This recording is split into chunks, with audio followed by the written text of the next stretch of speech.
Hello student. मैं दीपेश केसरवानी अपने इस यूट्यूब चैनल स्टडी स्टार्स में आपको छत्तीसगढ़ से संबंधित वीडियो प्रोवाइड करता हूं।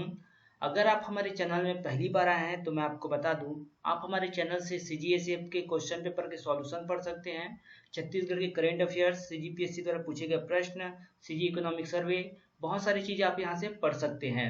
तो चलिए आज हम लोग देखने वाले हैं सीजीएसीएफ एंड फॉरेस्ट रेंजर का जो आपका एग्जाम हुआ था, जिसका डेट था 25 मार्च 2018।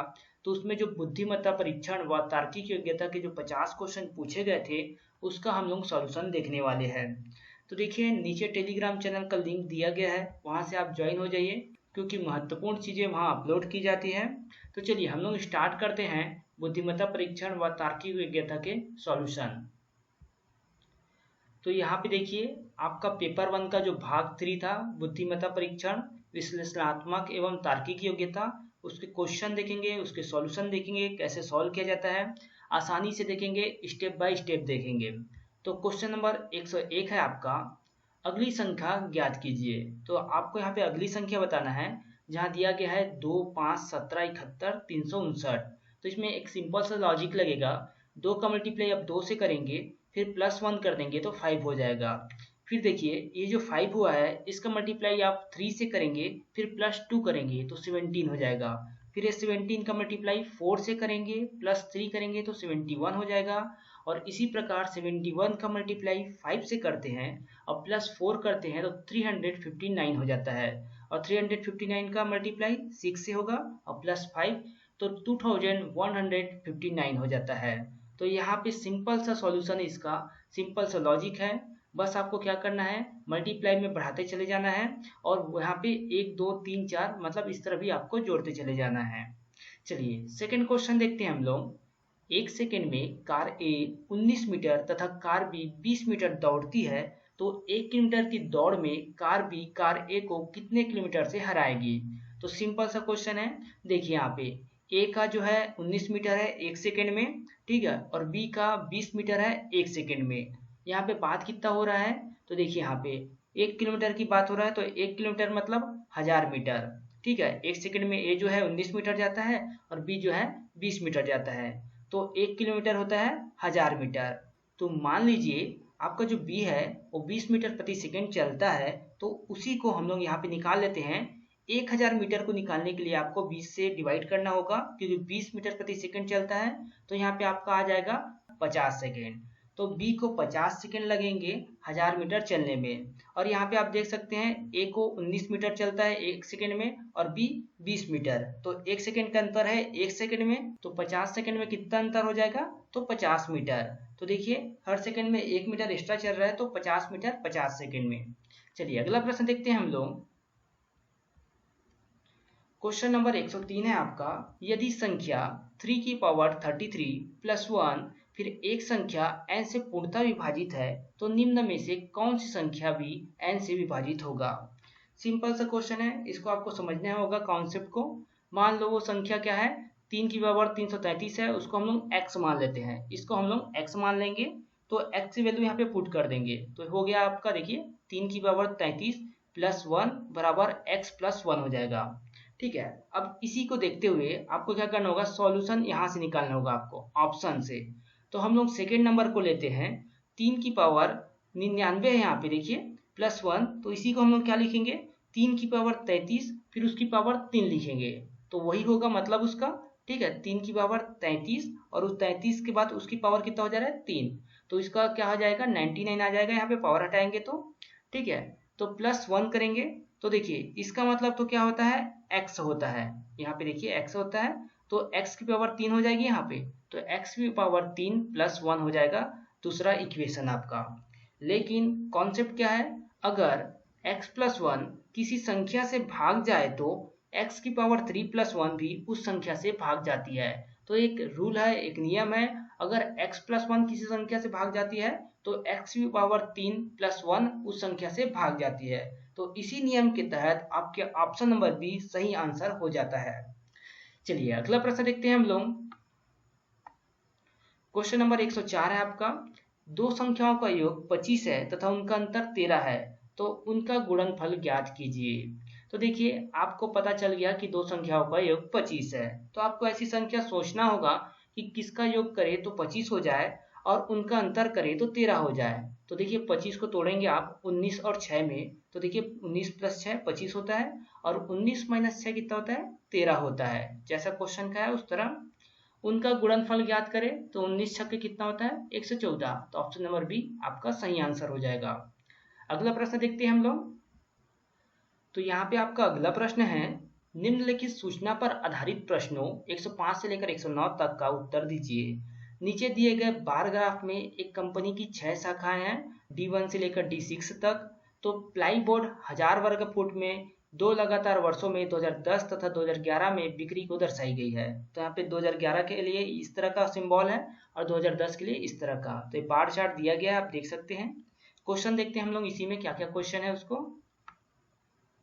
पहला क्वेश्चन है, D2 शाखा की दोनों वर्षों की कुल बिक्री का D6 शाखा की दोनों वर्षों की कुल बिक्री से अनुपात क्या है। तो यहाँ पे आपको सिंपल से देखना है D2 शाखा की दोनों वर्ष। तो यहाँ पे देखिए 80 और 70 कुल बिक्री, 70 और 80 को जोड़ेंगे तो वो 150 हो जाता है। और D6 का उसी तरह, तो देखिए 80 और 100 को जोड़ेंगे तो 180 हो जाता है और इसका अनुपात हमें निकालना है। तो D2 बटे D6 कर देंगे तो 150 बटे 180। तो ये क्या हो जाएगा 30 पंचे और 30 छक्के, तो 5 बटे 6 आंसर आ जाएगा आपका ऑप्शन नंबर ए। ठीक है, समझ में आ गया होगा। अगला देखते हैं हम लोग। D5 शाखा की दोनों वर्षों की कुल बिक्री और D2 शाखा की दोनों वर्षों की कुल बिक्री के कितने प्रतिशत है। तो देखिए D5 और D2, तो D2 का हमने निकाला था 150, अभी आपने देखा D2 का 150 होता है और D5 का देख लीजिए 65 प्लस 75 मतलब 140 होता है।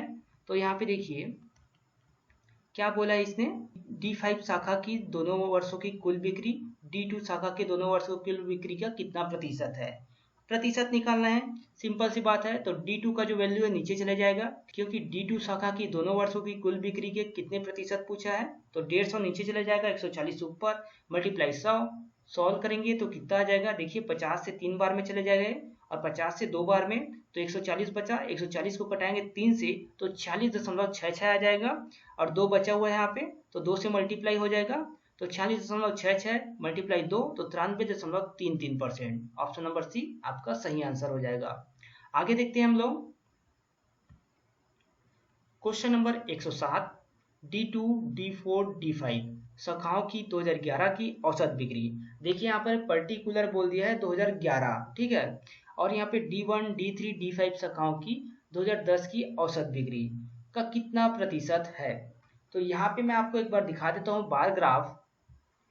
तो देखिए इस बार ग्राफ में आपसे पूछा है D2, D4 और D5 और D1, D3 और D5।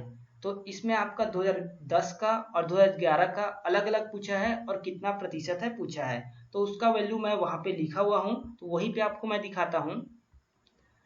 तो हमने बार ग्राफ से वैल्यू निकाल कर यहाँ पे लिख लिए हैं। तो D2 का देखिए 70, D4 का देखिए 70 और D5 का 75। D2, D4 किसका है 2011 के लिए।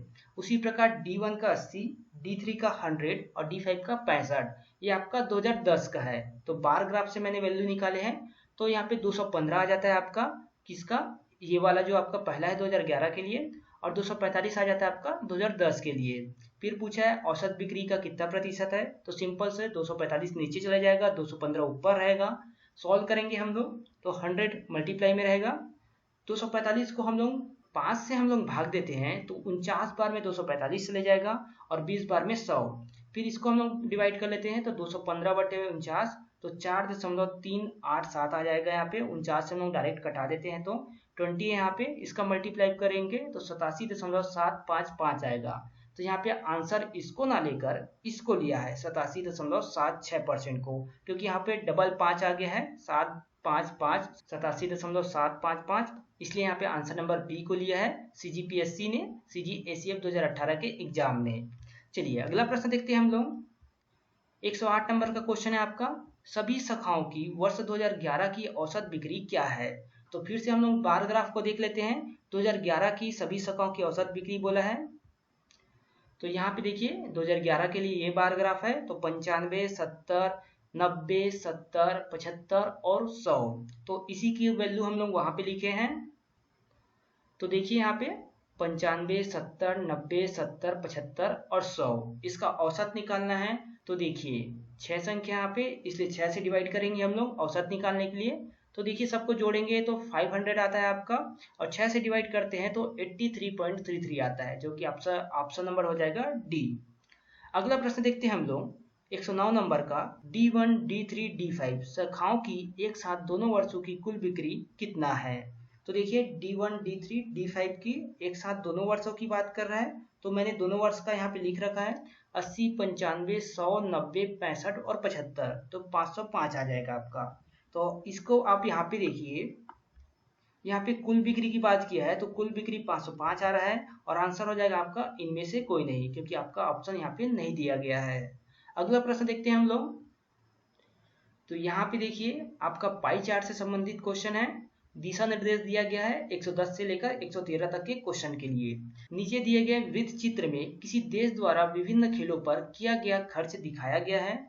वृत्त चित्र द्वारा प्रश्नों का उत्तर दीजिए। तो देखिए मैं इसको आपको सरल तरीके से बनाना सिखाऊंगा, इसको आपको समझना होगा कितने सरल तरीके से हम इसको बना सकते हैं। इसमें देखिए कुल खर्च का कितना प्रतिशत टेनिस पर खर्च किया गया है। सबसे पहले आपको सभी को जोड़ लेना है, जो यहाँ पे दिया गया है 81, 50, 45, 36, 31, 54 और 63 को, ये होता है आपका टोटल 360। आपको परसेंट निकालना है, तो यहाँ पे पूछा क्या है, टेनिस पर खर्च, टेनिस पर कितना खर्च हुआ है 45।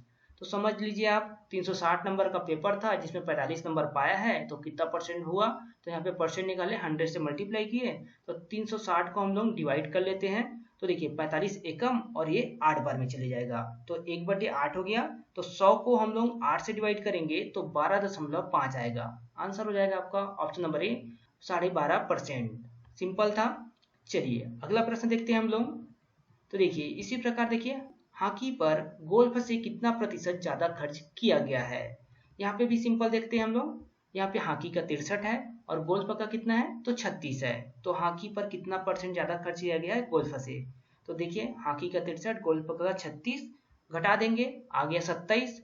फिर परसेंट निकालेंगे हम लोग, जैसे परसेंट निकालते उसी प्रकार से। 36 है गोल्फ का, तो 36 नीचे चले जाएगा, क्योंकि हमको गोल्फ से परसेंट निकालना है। तो 36 नीचे रहेगा और 27 ऊपर आ जाएगा, तो 27/36 परसेंट निकालेंगे तो 100 से मल्टीप्लाई करेंगे। 36 जो है 9 से 4 बार में कट जाएगा, और 9 से 27 3 बार में कट जाएगा, तो 3/4 हो जाएगा यहाँ 100। तो 4 से कटाएंगे 100 को 25 आ जाएगा, और 25 दिया 75। तो आपका आंसर हो जाएगा ऑप्शन नंबर डी 75%। सरल होता है क्वेश्चन, इसको आसानी से बनाया जा सकता है। फुटबॉल पे बात करें तो फुटबॉल क्रिकेट से कितना प्रतिशत कम खर्चा किया है। तो फुटबॉल पर क्रिकेट से, तो यहाँ पे फिर से देख लेते हैं हम लोग। फुटबॉल पे 54 और क्रिकेट पे 81, ठीक है। यहाँ पे देखिए क्रिकेट के 81 और फुटबॉल पर 54, तो उसी तरह हम लोग घटा देंगे, 81 - 54 तो 27 बचा। लेकिन इस बार क्वेश्चन आपको समझना होगा, फुटबॉल पर क्रिकेट से कितना प्रतिशत कम खर्चा किया गया है। कम खर्चा बोला है क्रिकेट से, इसलिए क्रिकेट का आपका यहाँ पे नीचे आ जाएगा 81, और 27 जो है ऊपर आ जाएगा, तो 27/81 हो जाएगा, और परसेंट निकल जाएगा आपका कितना, तो यहाँ पे देखिए 33.33%। तो यहाँ पे आपका आंसर हो जाएगा ऑप्शन नंबर सी 33.1/3%। अगला प्रश्न हम लोग देखते हैं। क्वेश्चन नंबर 113 है आपका। यदि किसी वर्ष खेल पर कुल खर्च 2 करोड़ था, तब क्रिकेट और हॉकी पर एक साथ कितना खर्च किया गया। तो देखिए क्रिकेट पर 81 और हॉकी पर 63 हम लोगों ने वहां पर देखा था, तो टोटल कितना हो जाता है आपका 144। और टोटल वैल्यू कितना है पूरा पाई चार्ट का, आप देख सकते हैं पाई चार्ट को। तो पाई चार्ट का टोटल वैल्यू हो जाता है आपका 360, और क्रिकेट पर 81 और हॉकी पर 63। तो दोनों का वैल्यू हम लोग जोड़ेंगे तो 144 होता है, और टोटल है 360। तो 144/360 करेंगे तो आपका कितना परसेंट आ जाता है, 40%। तो यहाँ पे पूछा क्या है, क्रिकेट और हॉकी पर एक साथ कितना खर्च हुआ, तो 40% खर्च हुआ। तो किसका 40%, 2 करोड़ का 40%। तो 2 करोड़ का 40% कितना होता है, तो 80 लाख होता है। तो यहाँ पे आपका आंसर नंबर बी हो जाएगा, 80 लाख खर्च हुआ क्रिकेट और हॉकी पर। ध्यान रखना 2 करोड़ का 40% 80 लाख होता है। यहाँ पे मैंने आपको निकाल के नहीं दिखाया है, लेकिन आप ओरल निकाल सकते हैं, 80 लाख होता है। अगला प्रश्न देखते हैं हम लोग। क्वेश्चन नंबर 114 है आपका। यदि 6 आदमी और 8 स्त्रियां किसी कार्य को 10 दिन में पूरा करते हैं, तथा 26 आदमी और 48 स्त्रियां उसी कार्य को 2 दिन में पूरा करते हैं, तो 15 आदमी और 20 स्त्रियां उसी कार्य को कितने दिन में पूरा करेंगे। देखिए इस तरह का क्वेश्चन हमेशा एग्जाम में पूछा जाता है। सिंपल तरीका अपनाना है आपको। 6 आदमी तो 6 मैन, 8 स्त्रियां तो 8 वुमेन, ठीक है। 10 दिन में तो मल्टीप्लाई 10 हो जाएगा, ब्रैकेट क्लोज रहेगा, इक्वल टू बराबर में लेंगे 26 आदमी तो 26 मैन, 48 स्त्रियां तो यहाँ पे 48 वुमेन, कितने दिन में, 2 दिन में, तो मल्टीप्लाई में 2 रहेगा। ब्रैकेट ओपन करेंगे तो 10 का मल्टीप्लाई हो जाएगा, तो देखिए 6 का 60 हो जाएगा और 8 का 80 हो जाएगा। यहाँ भी ब्रैकेट ओपन करते हैं तो 26 का 52 और 48 का 96, तो देखिए 60 से 52 घट जाएगा, तो यहाँ इस तरह आके इस साइड आकर 52 घटेगा तो 8 मैन बचेगा, 80 वुमेन है और इधर 96, तो 96 से 80 गया तो कितना आ जाएगा 16, ठीक है। तो अब हम लोग इसका रेशियो निकालते हैं, तो 8 एकम और 8 दूनी, तो मैन, एक मैन बराबर 2 वुमेन, मतलब 2 वुमेन के बराबर काम करता है एक आदमी, ठीक है। तो इसी को आपको इक्वेशन मान के चलना है और इसका वैल्यू आपको पुट करना है। यहाँ पे बोला है तो 15 आदमी और 20 स्त्रियां उसी कार्य को कितने दिन में पूरा करेंगी, तो 15 एम प्लस 20 वुमेन, ठीक है। तो देखिए 15 एम की जगह हम लोग वैल्यू कितना रख देंगे, तो देखिए एम है तो बराबर 2 वुमेन होता है, तो देखिए 15 मैन है तो 15 का 15 हो जाएगा, 20 वुमेन है तो 20 का आधा हो जाएगा, क्योंकि हम लोग एम रखने वाले हैं। तो देखिए यहाँ पे 20 का आधा कितना हो जाएगा 10, क्योंकि जो मैन पावर है वुमेन का 2 गुना है, तो यहाँ पे मैन रख रहे हैं हम लोग, तो देखिए 15 प्लस 10 कितना हो जाएगा 25 मैन हो जाएगा, ठीक है। तो 25 एम हो जाता है यहाँ पे आपका, अगर हम लोग 20 वुमेन की जगह रख देते हैं 10 मैन। तो आगे यहाँ पे देखिए 25 इंटू एक्स करेंगे हम लोग, फिर इधर 6m प्लस 4m इंटू 10 करेंगे। ऐसा क्यों करेंगे हम लोग, क्योंकि हमको निकालना है 15 आदमी और 20 स्त्रियां कितने दिन में काम पूरा करेंगे। तो 15 आदमी और 20 स्त्रियों को हम लोग ने टोटल 25 आदमी बना दिया है, क्योंकि यहाँ पे डबल है इसलिए, तो 25 इंटू एक्स हो जाएगा, ठीक है। और बराबर हमें एक आधार चाहिए इसको सॉल्व करने के लिए, तो हम लोगों ने क्या किया, पहला जो इक्वेशन था ये वाला इक्वेशन ये ले लिया, 6m प्लस 8 वुमेन इंटू 10, तो ये हम यहाँ पे ले लेंगे इसको सॉल्व करने के लिए। तो देखिए इसको सॉल्व करते हैं तो 6 मैन, तो देखिए 4 मैन हो जाएगा, यहाँ पे जो आपका 8 वुमेन है वो आधा हो जाएगा इस इक्वेशन के जरिए, तो 4 मैन हो गया, तो टोटल 10 हो गया, तो 10 मल्टीप्लाई होगा तो कितना हो जाएगा 100 हो जाएगा, और 25 एक्स है तो 25 नीचे चले जाएगा और एक्स यहाँ पे रहेगा, तो 100/25 बराबर 4 दिन। 4 दिन आपका आंसर आ जाएगा यहाँ पे। आई होप समझ में आया होगा।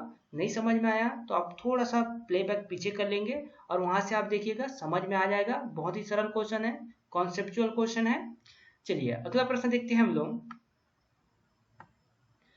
क्वेश्चन नंबर 115 है आपका, और क्वेश्चन था व्यवहारिक कौशल में शामिल है। तो देखिए सॉफ्ट स्किल का क्वेश्चन है और इसमें पूछा है सॉफ्ट स्किल इंक्लूड्स है। तो यहाँ पे देखिए वैज्ञानिक प्रयोग, तो व्यवहारिक तौर पर वैज्ञानिक प्रयोग जो है कौशल पे नहीं आता। टंकणन मतलब टाइपिंग की बात कर रहा है तो ये भी नहीं आता। मोल भाव, तो देखिए व्यवहारिक तौर पर हम लोग मोल भाव लोगों से करते हैं, इसलिए मोल भाव क्या है इस पे आ जाएगा। व्यवहारिक कौशल है हमारा, हम कोई भी शॉप पे जाते हैं तो सामान खरीदने के समय मोल भाव करते हैं, तो ये क्या है व्यवहारिक कौशल है हमारा। गणित के प्रश्न हल करना ये हमारा व्यवहारिक कौशल नहीं है, और उपयुक्त में से कोई नहीं, तो ऑप्शन सी यहाँ पे आंसर हो जाएगा। क्वेश्चन नंबर 116 है आपका, सांकेतिक संप्रेषण होता है। तो देखिए इस क्वेश्चन का मतलब क्या हो रहा है, सांकेतिक संप्रेषण मतलब शब्दों का प्रयोग नहीं करना है, संकेत के रूप में मतलब इशारा के रूप में बताना है। तो इशारा से जो बात करते हैं उसे कहते हैं सांकेतिक संप्रेषण। और यहाँ पे आप देख सकते हैं ऑप्शन नंबर सी है आपका, शब्दों के प्रयोग बिना, तो यही आपका आंसर होगा। बाकी आपका आंसर नहीं हो सकता, लिखित शब्दों के प्रयोग से ये भी नहीं हो सकता, बोले गए शब्दों के प्रयोग से ये भी नहीं हो सकता, और उपयुक्त सभी ये भी नहीं हो सकता। तो ऑप्शन नंबर सी सही आंसर होगा आपका। चलिए अगला देखते हैं हम लोग। क्वेश्चन नंबर 117 है आपका, एक सफल संप्रेषक भाषा का उपयोग खाली स्थान हेतु करता है।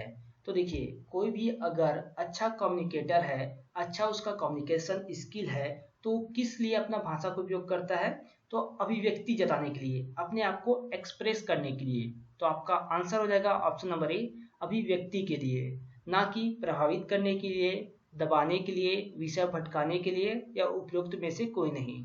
तो अपने आप को एक्सप्रेस करने के लिए, अभिव्यक्ति के लिए उपयोग करता है एक सफल संप्रेषक भाषा का। चलिए अगला क्वेश्चन देखते हैं 118 नंबर का। उत्तम पारस्परिक कौशल का धनी छात्र खाली स्थान बनना चाहेगा। तो देखिए जिसके इंटरपर्सनल स्किल अच्छी है वो हमेशा वकील बनना चाहेगा, ना कि कोई गणितज्ञ बनना चाहेगा या फिर टंकक या वैज्ञानिक। आपका ऑप्शन यहीं पे क्लियर हो जाता है, ऑप्शन नंबर ए, वो वकील बनना चाहेगा अगर उसका पारस्परिक कौशल उत्तम है तो। अगला प्रश्न देखते हैं हम लोग। यदि रोज का कोड 6821 है, चेयर का कोड 73456 है तथा रिच का कोड 61473 है, तो आर्चेस का कोड क्या होगा? तो सिंपल से देखिए आप यहाँ पे, जैसे कि यहाँ पे बता दिया गया है, जैसे कि चेयर है यहाँ पे ए, यहाँ पे तीसरे नंबर पर है तो उसका कोड क्या हो रहा है यहाँ पे 4 हो रहा है। तो आरचेस में ए पहले है तो 4 आ जाएगा यहाँ पे। फिर अगला क्या है देखिए आप यहाँ पे आर है पहले नंबर पे, मतलब इसका 6 होगा तो आर का 6 हो जाएगा यहाँ पे। फिर यहाँ पे देखिए सी है तो सी का कोड है 7, तो देखिए यहाँ पे 7 आ जाएगा तो 467। तो यहाँ पे ऑप्शन पे देखिए 467 कहीं पर नहीं है, 463 है लेकिन 467 कहीं पर नहीं है। तो यहीं से आपको पता चल जाता है कि कहीं पर भी ऑप्शन में नहीं है, तो आंसर नंबर क्या हो जाएगा आपका ऑप्शन नंबर ई, इनमें से कोई नहीं। तो इसी प्रकार कोड निकाल के यहाँ पे आपको जमाना होगा। अगला देखते हैं हम लोग। क्वेश्चन नंबर 120 है आपका। एक आदमी ने एक फोटोग्राफ की ओर इशारा करते हुए कहा, वह मेरी माँ के ससुर के इकलौते बेटे की बेटी है, तो वह उस आदमी की क्या है? तो आपको क्वेश्चन सिंपल से समझना होगा। यहाँ बॉक्स दिया है वो लड़कों के लिए है और जो यहाँ पे सर्कल दिया है वो लड़कियों के लिए है। तो देखिए क्वेश्चन जैसे बोलेगा वैसे ही करना है आपको। मान लीजिए वह आदमी कौन है, एक्स है, उसने क्या किया, वह मेरी माँ के, तो देखिए एक्स की माँ यहाँ पे सर्कल आ गया, के ससुर के इकलौते बेटे, देखिए उसकी माँ है उसके ससुर, तो देखिए ये जो माँ है तो उसका पिता यहाँ पे हो जाएगा, तो बॉक्स उसके पिता, और पिता के पिता जो है उसके ससुर होंगे, मतलब जो सर्कल है उसके ससुर होंगे। तो ससुर के इकलौते बेटे, तो देखिए ससुर है उसका इकलौता बेटा कौन होगा, यही होगा जो इसकी माँ का पति है वही होगा इसका इकलौता बेटा। उसके इकलौते बेटे की बेटी है, तो इस इकलौते बेटे के बेटी है, तो यहाँ पे क्या हो जाएगा सर्कल, तो जो बेटी है वो लड़की है और एक्स जो है लड़का है, तो इसके माँ बाप क्या है सेम है, तो यहाँ पे क्या हो जाएगा बहन हो जाएगा यहाँ पे, ऑप्शन नंबर ए बहन। चलिए अगला क्वेश्चन देखते हैं हम लोग। क्वेश्चन नंबर 121 है आपका। निम्नलिखित अक्षर श्रेणी में विलुप्त स्थान पर कौन सा अक्षर आएगा? सिंपल सा लॉजिक है, देखिए जे के एल, मतलब के यहाँ पे छूट रहा है एल आ गया, फिर एल एम, एम छूट रहा है, फिर एन आ गया, एन ओ पी, तो ओ छूटा पी आ गया, तो इसी प्रकार एक एक छूटते चले जा रहा है। पी क्यू आर, तो क्यू छूटा, आर के बाद एस छूटा, तो देखिए एस के बाद क्या आया टी, और टी के बाद टी यू वी, यू छूटेगा और वी आएगा, तो ऑप्शन नंबर सी यहाँ पे सही आंसर हो जाएगा। क्वेश्चन नंबर आपका 122 है। एक आदमी 5 किलोमीटर प्रति घंटे की चाल से एक पुल को 15 मिनट में पार करता है, पुल की लंबाई कितनी मीटर होगी? सिंपल सा क्वेश्चन है, लॉजिक से ही सॉल्व हो सकता है। देखिए इसमें कोई फार्मूला की जरूरत नहीं, आप सिंपल लॉजिक से सॉल्व कर सकते हैं। एक आदमी की स्पीड क्या है 5 किलोमीटर प्रति घंटा, मतलब एक घंटे में कितने किलोमीटर चलेगा, तो 5 किलोमीटर चलेगा, ठीक है, एक घंटे में 5 किलोमीटर चलेगा, और 5 किलोमीटर मतलब 5000 मीटर, ठीक। यहाँ पे पूछा क्या है 15 मिनट में पार करता है, तो 15 मिनट, तो देखिए एक घंटे में 5000 मीटर चलता है तो आधे घंटे में 2500 मीटर चलेगा, और उस आधे घंटे के बाद 15 मिनट की बात करें तो 1250 मीटर चलेगा, उसका आधा हो जाएगा। सिंपल सा आंसर हो जाएगा आपका ऑप्शन नंबर डी 1250 मीटर।